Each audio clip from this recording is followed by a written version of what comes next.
Hello. I thought today that I would make a video about beatboxing, because I finally got the hang of it, kind of. I mean, get the hang of anything on a flute, you need to practice it. Sorry about my hair not being not being perfect, but like, it's good enough so that it's not in my face while I'm trying to play.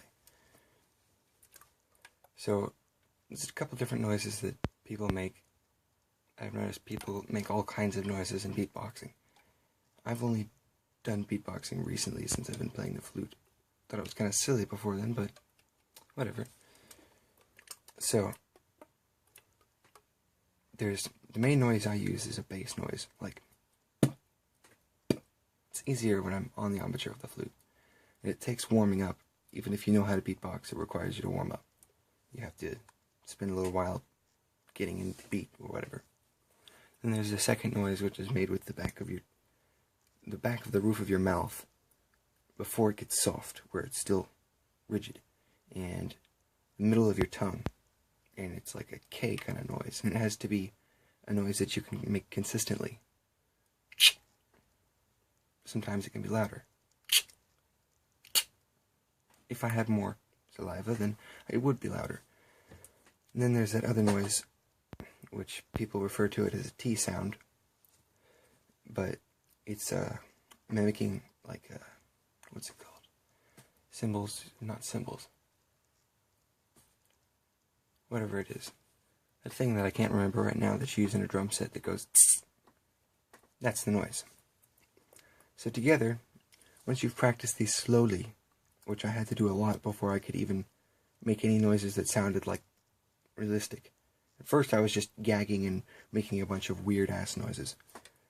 But you have to know what you're doing, at least a little bit, and practice or refine each little technique.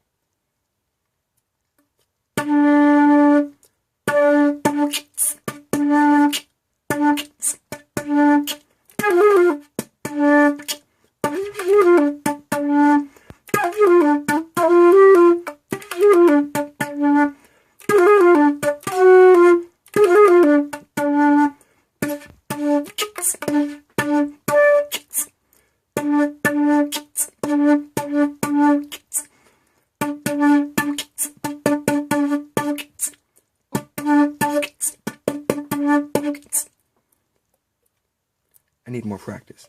And that took a lot of practice. That last noise I made, I failed to make the noise properly at full volume because I still had air being expelled out of my mouth from the bass noise. So you have to practice this a lot, and you have to basically have a flute. You can do it on a fife, but I wasn't able to do it on a fife until I could do it on a flute first. It takes practice. When you first do it, you're going to be like, oh, I can't do this, this sucks, I give up. But that's not how you learn how to beatbox, or that's not how you learn how to do anything. And you can learn how to do pretty much anything. There's no reason you can't learn how to beatbox unless you don't have lips, or you don't have muscles in your lips. You don't need a flute, of course, to beatbox, because people do it without a flute. I'm better at doing it with a flute.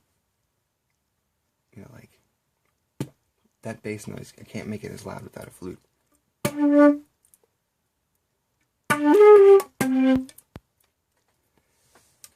So, a lot of practice. If you do this right, you shouldn't be spitting.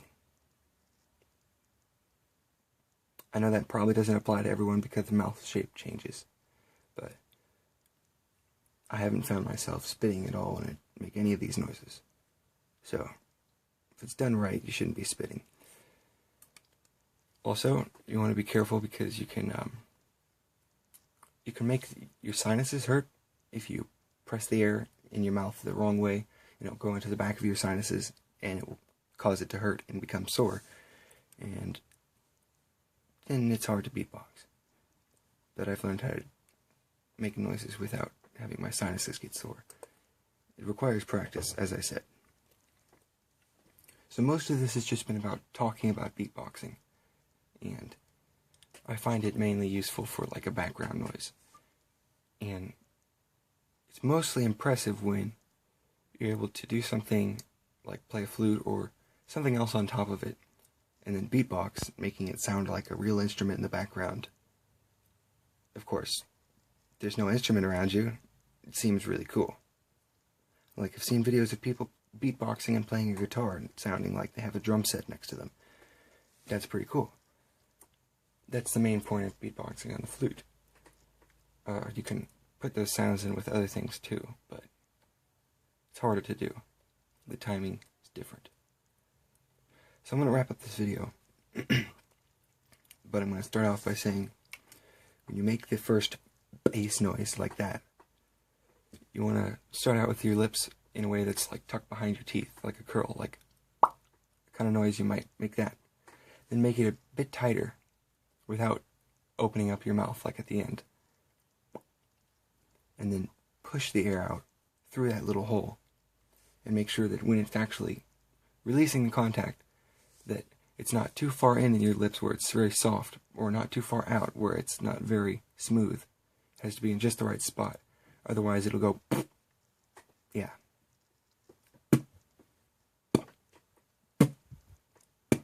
Yeah. So you have to practice, otherwise it'll make a weird noise. And that's pretty much it. Those other noises are easy to make.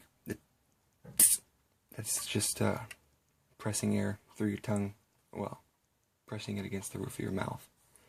And then the noise I explained already. So, you can go ahead and try these at home, but it's hard, so don't get mad at me if you find that it's really hard.